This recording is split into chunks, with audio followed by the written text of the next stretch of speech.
People like you are the trash of society. You're not worth the taxes we pay to keep you alive. I always think you should just disappear." I regretted bringing her to this restaurant today, getting all excited. My mother, Jane's face was expressionless, her eyes reflecting a distant place, as if nothing was there. I thought maybe her heart wasn't here with us at the moment. It was scarier when my vision started to narrow and darkness crept in than when I became completely blind, she says cheerfully. So, when she actually lost her sight completely, she felt relieved, strangely enough. She had nightmares about going blind, waking up thinking it was just a dream, only to realize that too was a dream. When she opened her eyes, her field of vision was narrowing. Those days were so hard. Just hearing about them is painful. She had aspired to be a professional oil painter. Since high school, she had been attending a painting academy to get into art college, her hands always covered in paint as she faced her artwork every day. The day she passed her university entrance exams. Returning home after celebrating with friends over dinner, she was hit by a car that ran a red light. She was rushed to the hospital with a head injury, but the X-rays showed no abnormalities, and she got away with just some scratches and bruises. "I'm alive, maybe I'm lucky," she thought. But a month later, the symptoms appeared. The corners of her vision started to feel dark. Her vision blurred. At first, she thought these minor abnormalities were just due to fatigue. As it got worse, Jane, who had visited a small local hospital, was immediately referred to a university hospital. Traumatic cataract. "It's probably a sequela of the accident," said Dr. Brown, and she wondered, why me? Anything else would have been better. Why did it have to be my eyes? Frantically painting, and painting more, yet feeling unfulfilled, my mother completely lost her vision 3 months later and was thrown into a world of darkness. Back then, she was so distraught, you wouldn't believe it, considering her bright personality now. She even joked about having attempted suicide. During those tough times, she faithfully met my father, they got married, and I was born. I was able to become strong because of your father, Mike, and April. Being blind, she promised herself not to let anyone look down on her husband or children. As a wife, she cherished her husband, made lunches for her children, taught them, scolded them, and really tried her best in everything. Unable to do everything alone, she always sought help and found ways to manage. When she heard my sister, 3 years younger than me, named April, was being harassed at school, she even went to the school alone. Despite the tendency to be shunned because of her blindness, she ran for PTA and worked hard to establish her place, making her popular with neighbors and other moms even after her kids graduated. Being a guy, I was too embarrassed to say thank you face to face. During adolescence, I complained about the color of the lunch she made and called her names. I even told her not to come to school events. Yet, I always respected my mother, who always did her best for us. Mother, strong and cheerful, had a tough past. I grew up pretty ordinary and healthy, but whenever I think that I've inherited my mother's strength, I feel like I can do anything. Chad from the baseball team likes Luna. During high school, when everyone gets excited about who likes whom, I was too busy with work and studies to care about that. But I remember hearing multiple times about Chad's unrequited love for Luna. Never thought it would relate to me, though. To fulfill my sister April's dream of becoming a news anchor, our family sent her to a prestigious private school for girls, which was a bit of a stretch for us financially. Our family, where my father is a typical office worker, had to pull together and save every penny to afford her tuition. Luckily, I was a decent student and wasn't interested in private schools, so I ended up attending a mid-tier public high school. Aware of our family's financial situation, I diligently worked at a part-time job in a diner, saving up for college and personal expenses. Half a year into my job, Chad started frequenting the diner, lingering around and specifically targeting me. That must be the Chad rumored to have a crush. I hadn't interacted much with him until he began showing up during my shifts, spending hours with his friends. He was loud, disturbing other customers, and despite repeated warnings from our manager, Max, he wouldn't calm down.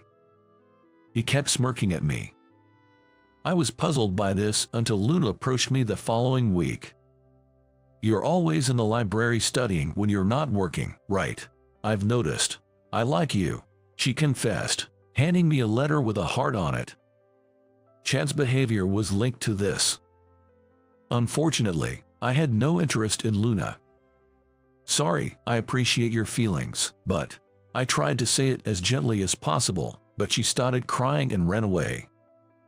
From the next day, Chad's harassment intensified.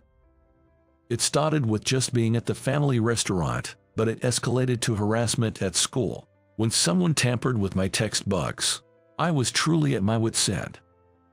Chad's family is wealthy, with both parents apparently holding executive positions in publicly traded companies. He maintains his grades with the help of a private tutor, a one-on-one teaching arrangement. I didn't want to succumb to the bullying, nor did I like the idea of reporting it. So, I decided to focus on my studies as a form of resistance. I thought if I could outshine him academically, he might stop bothering me. In hindsight, it was a tough thought.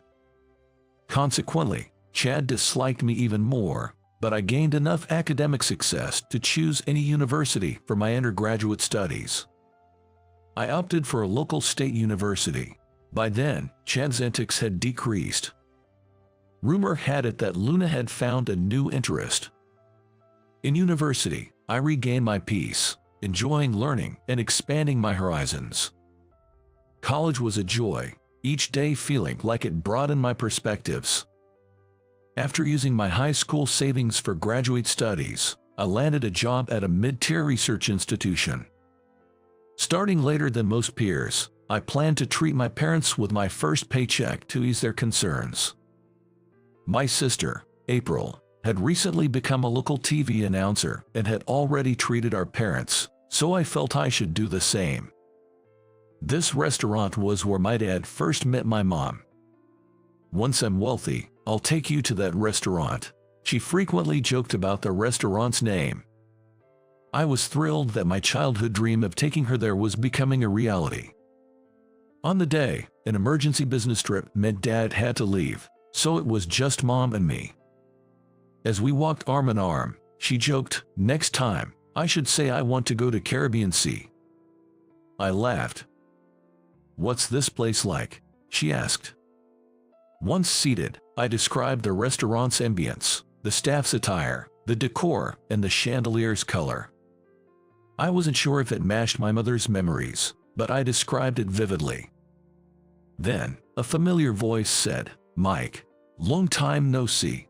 It was Chad in an expensive suit. He sat in my father's seat and started boasting about his life and invited. He had attended a top university and landed a job at a major company through his parents' influence. This made me think of the costs of elite education. Being part of the elite means hardly working while the paychecks roll in. Life's easy. "So, what about you, Mike? Still at the diner part-time?" he asked with spite, maintaining our old hierarchy. I disliked the idea that anything I said would make me seem inferior. Composed, I spoke of my academic journey, my research job, and bringing my mom here with my first paycheck. "This place must have been a stretch on your first paycheck, huh?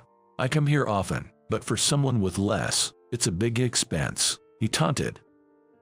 Despite his attempts to provoke me, I remained calm but frustrated. I wanted him to leave, mindful of my silent mother. "As it's a special occasion, I'd appreciate it if you left. Our meal is about to arrive." Perhaps it was my blunt demand for him to leave that bored Chad, who then turned to look at my mother. He seemed to realize that she couldn't see him.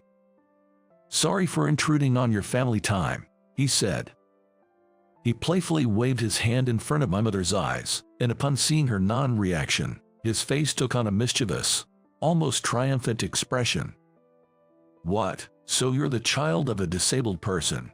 My anger surged, and I was about to raise my voice, but I regained my composure when my mother called out, "Mike." Chad respectfully pulled a business card from his pocket. "I'm Mike's high school classmate, Chad. If you have a disability, our company can offer some support. Here's my business card," he said. He mentioned the company's name and handed the card to my mother. "Oh, you can see. My apologies." His insincerity was obvious. My mother remained silent. Well, it seemed Chad was trying to take advantage of the company's promotion of supporting people with disabilities. "I think people like you are a drain on society. Not worth living off our taxes, right? Ever thought it'd be better for the country if you just disappeared?" With a beaming smile, I was about to ask my mom. "I think this guy is going to ruin the entire celebration." Just as I was considering asking the staff to have him escorted out, my mom said quietly, "Handing out your company's card, you are representing them. Should I take what you just said as your true feelings?" My mother faced Chad with her sightless eyes. Responding with a strong tone and a mocking air, Chad retorted, "Wouldn't the world be much better off if all disabled people just disappeared? There are plenty of them at my company, and it's sickening. Is this some kind of charity work or what?" I expected my mom to respond firmly, but she simply said, "It's such a pity to see a young person with so much potential having such thoughts," and then she fell silent. Can't even argue because it hit too close to home, huh? Saying this, Chad got up from his seat looking uninterested. "Since it's a special occasion, let me share some good advice with you," my mom said. "Tomorrow, you'll be called to the executive's office and lose an important job. I may be blind, but I can see your future. It wouldn't be fair not to tell you," she said with a laugh. Chad scoffed, dismissing her as delusional, and left, satisfied with having spoiled the mood. "Sorry for ruining our celebratory dinner," my mother apologized. "It wasn't her fault. Chad was an acquaintance of mine. I should have ignored him from the start." "What was that prediction about?" I asked her. I'd never heard her say something like that before. But it didn't seem like she'd easily lie about knowing the future. She was definitely up to something. "You'll understand by tomorrow," she said, with just that one sentence, and I could feel the pressure in her voice, indicating that she didn't want to discuss this topic any further. As the dishes started to arrive and I explained the colors and presentation to my mom, who was surprised by the deliciousness, thoughts of Chad gradually slipped from my mind. In the taxi home, my mother's distant gaze, despite her blindness, troubled me. The next day, during my break at work, I checked my phone to find several missed calls from an unknown number. "Is that you, Mike? Sorry, please hear me out. I was wrong." When I called back, I heard Chad's voice. However, I could sense an atmosphere of desperation, as if he was on the verge of tears. It seems he had gone through great lengths to get my contact info through a classmate, since we hadn't exchanged numbers. "Please, I apologize for everything. Tell your mother I was wrong about yesterday," he pleaded. I was confused. As my mother had predicted, he had been called to the executive's office that morning and fired. "I didn't know your mother had such power. This is really bad for me," he said in panic. I calmed him down, promising to check with my mother, and ended the call. When I called her, she answered after one ring. It was as if she knew the call was coming. When I told her about Chad's call, she quietly said, "I told you so, didn't I?" And I asked her what she had done. "I know Tom Bryan, the president of that company. I just reported that his views on people with disabilities are not good for the future of the company." I was astounded to learn that my mother is actually a shareholder in Chad's company, Bryan Company. She said that Tom was the person who helped her when she was in despair about going blind and even thought about ending her life. Apparently, Tom also played a role in connecting her with my father. I had never heard of such a thing before. Because our house has always had to be frugal. When Tom was starting his company, there was an unfortunate trouble. He asked my father to invest in it as a way of thanking him for saving me, she explained. The shares were inherited by my mother after my grandfather passed away. She said she had no intention of selling them, so they couldn't really be called an asset. Then she said, "I'll get in touch, so you and Chad come to the same restaurant as yesterday," and hung up the phone. Despite being by my side all this time, her tone was so commanding, she seemed like a different person. After work, I met up with Chad and headed to the restaurant from yesterday. Chad, looking completely different from yesterday, seemed to have no spirit. He appeared extremely fatigued, wearing a rumpled suit. As we were seated, I saw my mother and a man talking at the table.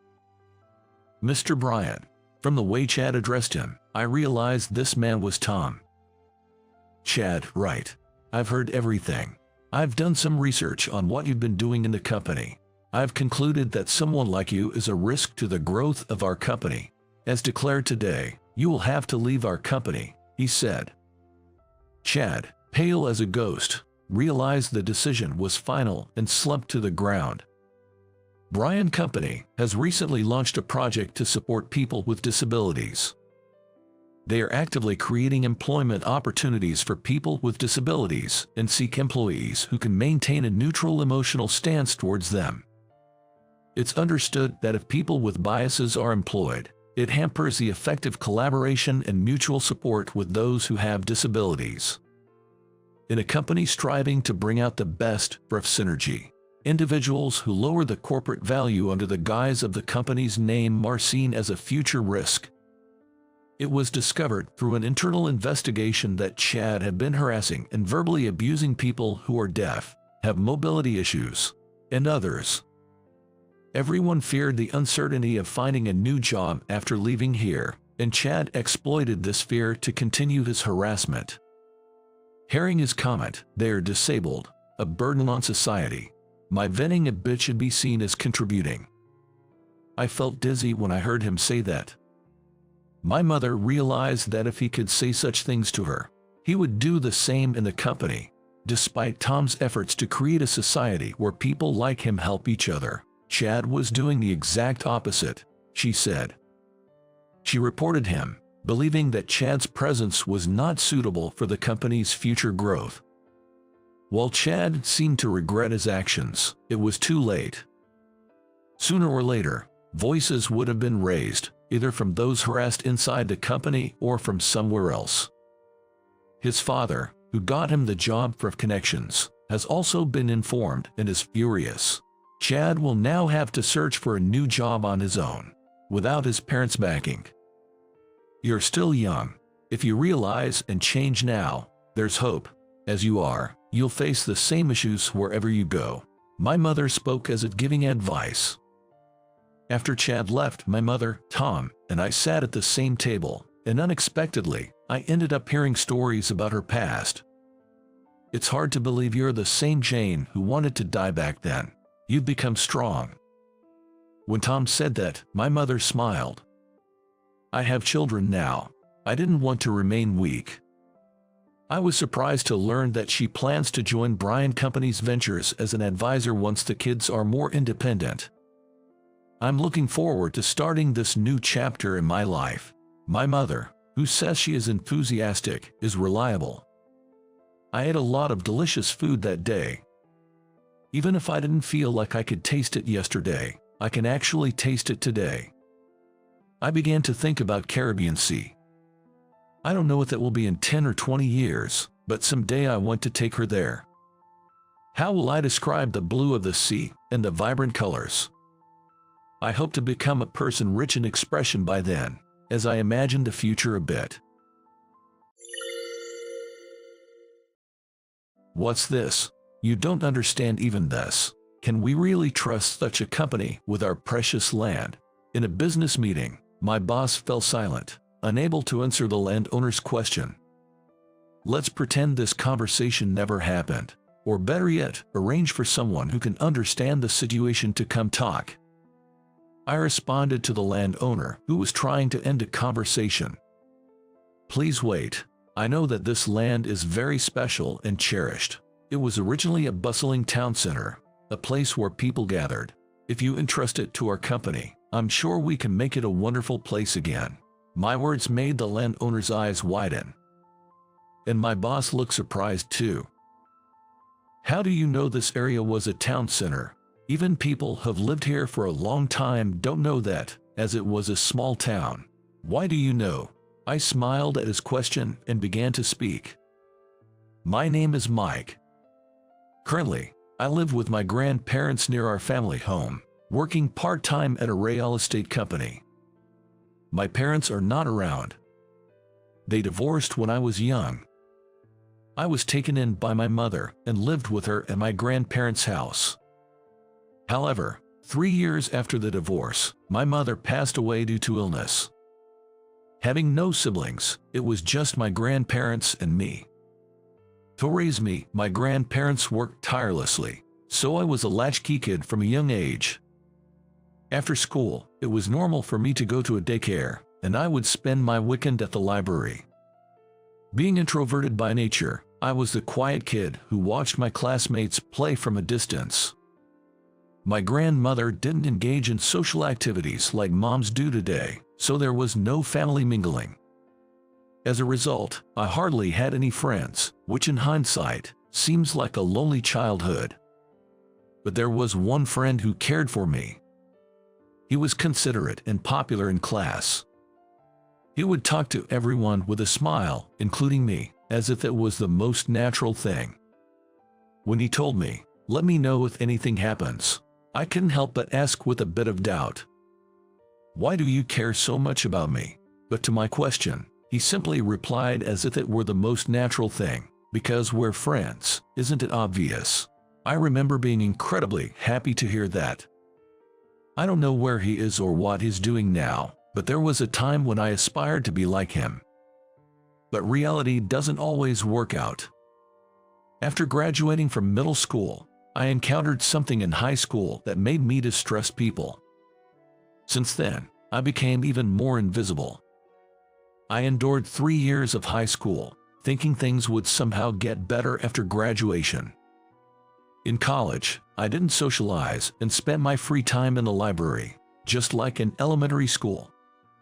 I loved reading, so that lifestyle suited me. But due to my poor communication skills, I failed at job hunting. Unfortunately, I graduated without securing a job offer. Under normal circumstances, this would be a cause for panic, but I was actually relieved. What if I encountered the same situation as in high school at a new job? I thought I'd rather work part-time, keeping my interactions with others minimal and necessary. That's how I found an office job at a real estate company near my home. It was simple administrative work. The job posting, requiring no specific educational background or resume, seemed perfect for me. Having a degree but preferring to be perceived as an ordinary high school graduate, I thought I could work quietly without drawing attention. My assumption was correct. The job didn't involve anything complicated, so I didn't need to rely on anyone. I really liked this quiet environment where I could work at my own pace on the tasks assigned to me. Then one day, a woman transferred to my workplace. Her name was Emily. She was a few years older than me and, despite her youth, had been given the rank of chief, indicating her competence.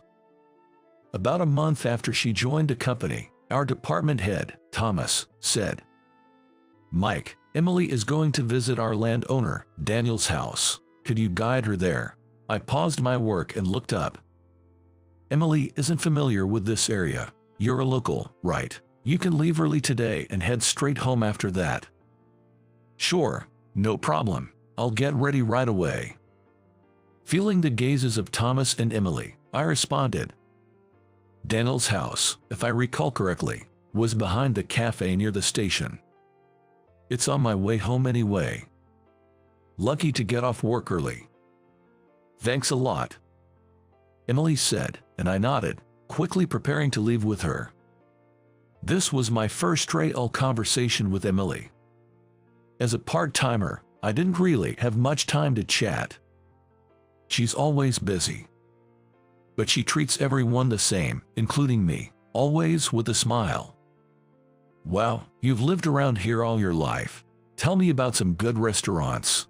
There's a cafe near Daniel's place where I've seen young girls lining up. Just like that, we chatted about our hometowns. She's really easy to talk to. I'm glad we got such a wonderful boss. As I walked, thinking about how surely Emily would have a positive impact on our workplace, I quickly reached the vicinity of our destination. I believe that house over there is Daniel's. Thank you, the way was easy, so I think I can come here alone next time. Good luck with your meeting. I'll be leaving then. As I was about to leave, she called out, "Wait, what is it? Would you mind sitting in on the meeting?" I was surprised by her suggestion. Why me, a part-timer? I must have looked puzzled. Seeing my expression, she smiled. I think it'll be a learning experience for you. If you gradually improve your skills, becoming a full-time employee isn't just a dream. I understand that she's saying this for my sake. But I choose to be a part-timer by my own will. It's natural that she doesn't know this, but I'm not aspiring to be a full-time employee. No, I'm fine. I might disrupt the meeting. I struggled to find a polite refusal, but Emily persisted. Everyone starts as a beginner. I know this deal is important. It's a big project, and the first one I'm handling since my transfer, but I believe nurturing juniors is more important. I was unexpectedly moved by Emily's clear and straightforward words. Her ability to handle her job seemed to be encapsulated in that very statement. Encouraged by her words, I found myself nodding in agreement. Being in a new place, meeting new people always feels somewhat uncomfortable. However, the thought of Emily being there somehow makes me feel a bit more motivated to try. When I pressed the doorbell at Daniel's house, a friendly-looking lady welcomed us and guided us to her husband, the landowner. Nice to meet you, I'm Emily. Nice to meet you, I'm Mike, I greeted nervously, following Emily. In front of the somewhat dignified landowner, the meeting began. The project involved acquiring Daniel's land to develop it into a subdivision. Daniel's land is vast. It has been passed down for generations, but now it's left unused and has become vacant. So, I've negotiated several times to use it at our place, but I've been turned down every time. Of course, this land is also a name of our rival companies. Emily prepared a document about its benefits and explained it to Daniel in an easy-to-understand manner. The previous person in charge used to complain that he wouldn't even listen, but here was Daniel, leaning forward and intently looking at the document. It seemed like there was a good chance of success. Daniel commented, "These diagrams are really easy to understand.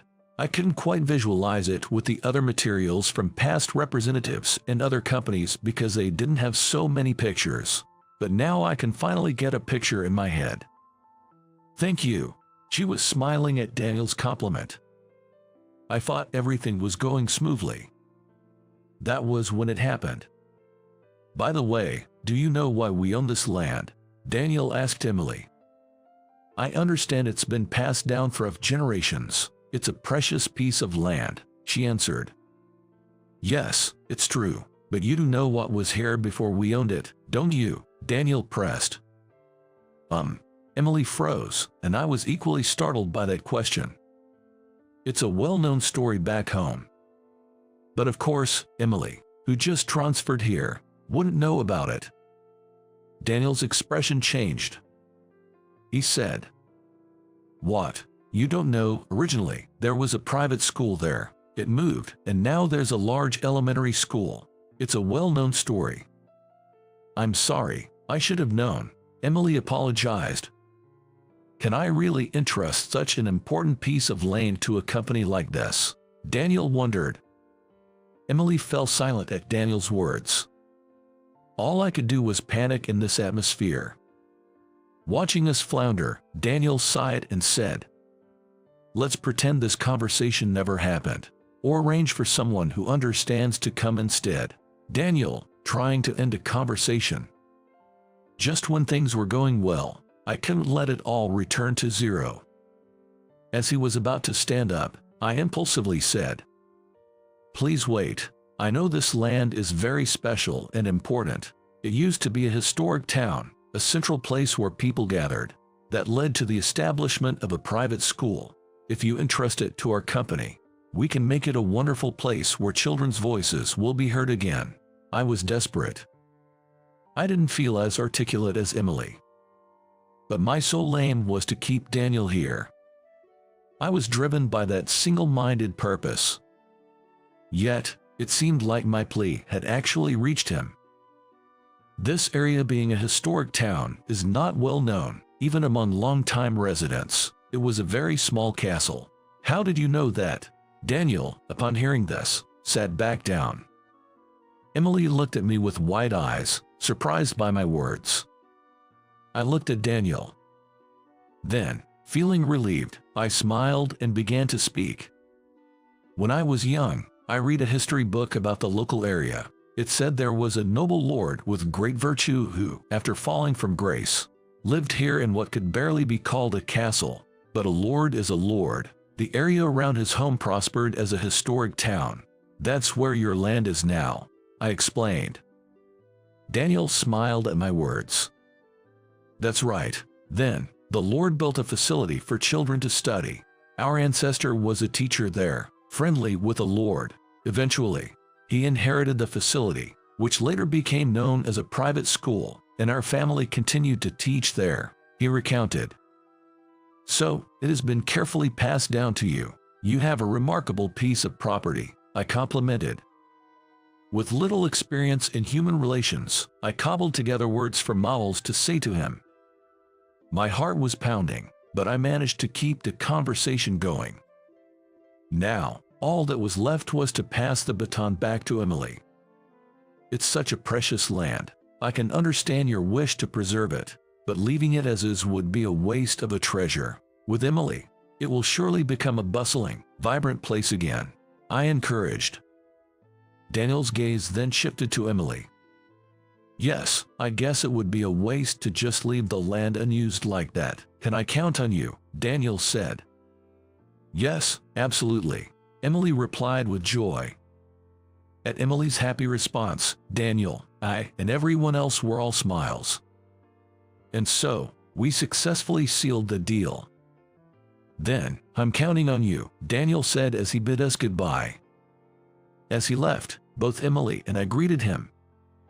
It was about 2 hours past the regular working hours. I wondered if I'd get paid for the overtime, but my spirits were high. It was the first time I had felt such a sense of accomplishment at work. "Mike, you really saved the day. How about I treat you to dinner as a thank you?" she suggested. I glanced at the clock. Indeed, I was getting hungry. We had worked hard past our regular hours.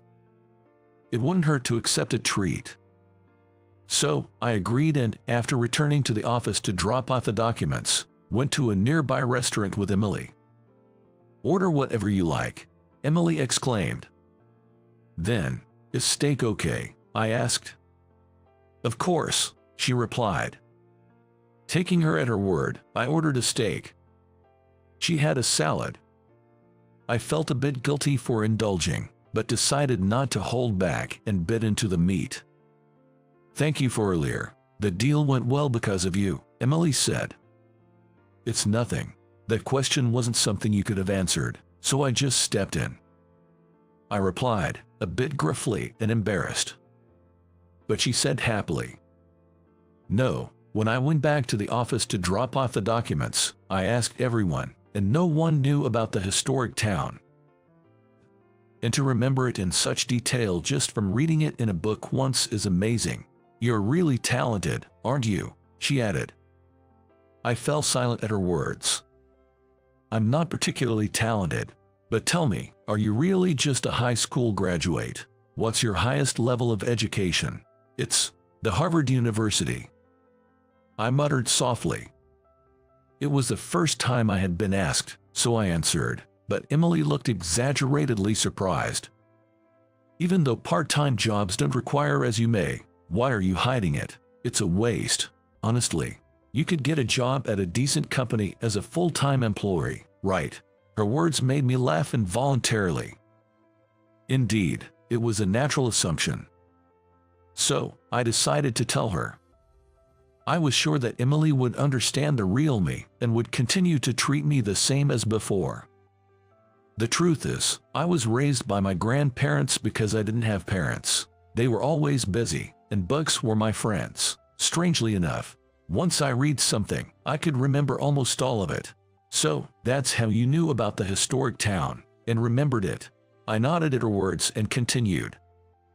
I think I just have an exceptionally good memory, but in high school, I was always reading books in the library instead of studying, and when I always topped the tests, rumors started that I was cheating. I began to talk about my bitter past memories.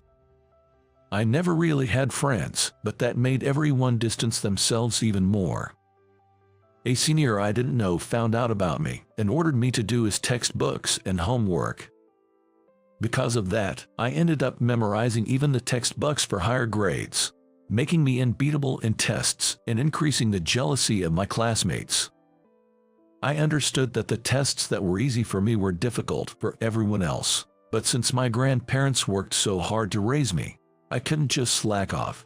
Because of that, people whispered behind my back. Eventually, it felt like all those whispers were directed at me, leading me to develop a distrust of people I shared. I talked with a smile, trying not to make the conversation too gloomy. However, Emily's expression was dark. She seemed to be sympathizing with me, but it felt oddly uncomfortable. "That stuff," she said. Well, it wasn't like I was visibly harassed or anything, so I just thought if I could graduate from high school, things would somehow work out.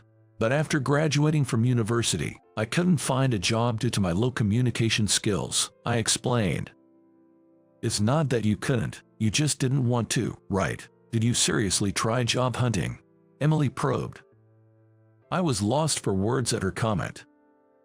No, actually, I felt relieved that I couldn't get a job. Unable to escape those eyes, I murmured softly. Indeed, I hadn't really tried my best. Not only did I not capitalize on my strengths, but I also never even mentioned my talent for memorization in any job interview. Emily, slightly exasperated, said, "Are you okay with this? Just like the land today, if you don't use it, it's a waste." Her words struck me. "Why don't you try applying for a full-time position with us? I'll recommend you." Sure, you were not eloquent in today's negotiation, but your determination came through, and you helped me. I think we can be good partners, she suggested. I have been passive in life until now. But maybe now was the time for a change. Can I really do it? I wondered.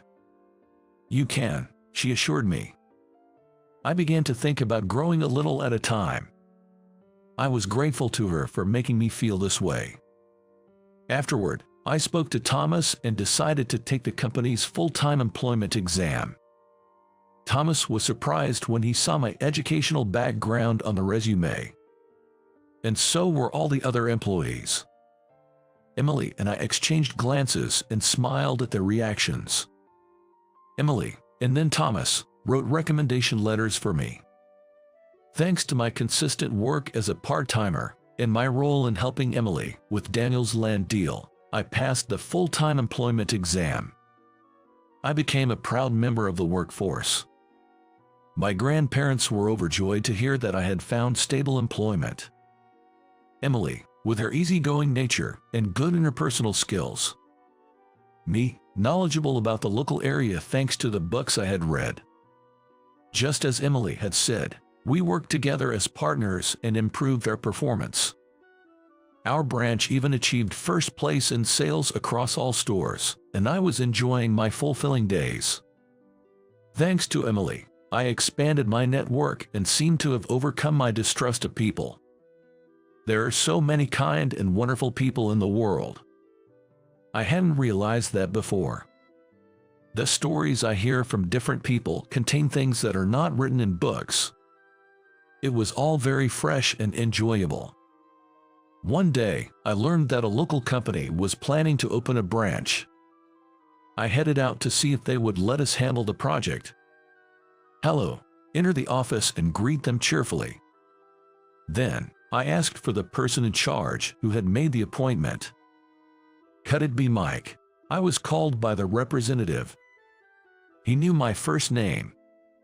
I looked up at him and exclaimed, "Ah, there's no way my good memory would forget him." "John," I exclaimed. "Indeed, it's you, Mike," he responded. He was my only friend during elementary and middle school, the one who always called me a friend. To think I'd run into him here, of all places. This unexpected reunion brought a smile to my face. When I called to make an appointment, a woman answered the phone. After that, I corresponded with John, the person in charge, via email. Today was the first time we spoke and met in person. I had no idea he was an old friend. I was quickly ushered into a room where I gave my presentation. Inspired by Emily, I included many diagrams and illustrations in my materials, which seemed to help John grasp the concept easily. He listened intently. Of the several sales pitches I've heard, yours was the most understandable. No flattery. You've always been smart. John complimented my materials. John, you've always been popular, and you truly have a way with people. Becoming a manager at this age is impressive, I said. He laughed at my words. The meeting ended on a good note, and he seemed positively inclined to consider our proposal. Later, he formally requested our services, and I showed John several potential sites. After internal discussions at his company, they decided to proceed with the construction. Since then, I've been indebted to John both professionally and personally. Whenever he knew someone looking for a real estate company, he'd refer them to us, contributing to my own success. In turn, I introduced my contacts to John, maintaining a mutually beneficial relationship. 5 years have passed since then. Dad, I'm going to play with Jesse on the 13th. Can I go? Weren't you going to Tiff's house on the 13th? Oh no, I forgot. Maybe we can all hang out together. I smiled at my wife, who always had a wide network of contacts. Mom, get it together. I'm blessed with a cute daughter, and I'm very happy. Mom's busy too, you know, since Dad has such a good memory. Managing the schedule is his job. Laughing at our daughter's words, my wife, Emily, who used to be my boss at the company, agreed. As work settled down, I grew to admire her character and respect her for all she is, especially for how she changed my life. I wanted to make her happy. We get married, and now our daughter is already 3 years old. She's a talkative little girl, just like her mother. We built our house in a corner of the subdivision connected to us by Daniel, living happily ever after. Many families live nearby, and we exchange smiles with our neighbors.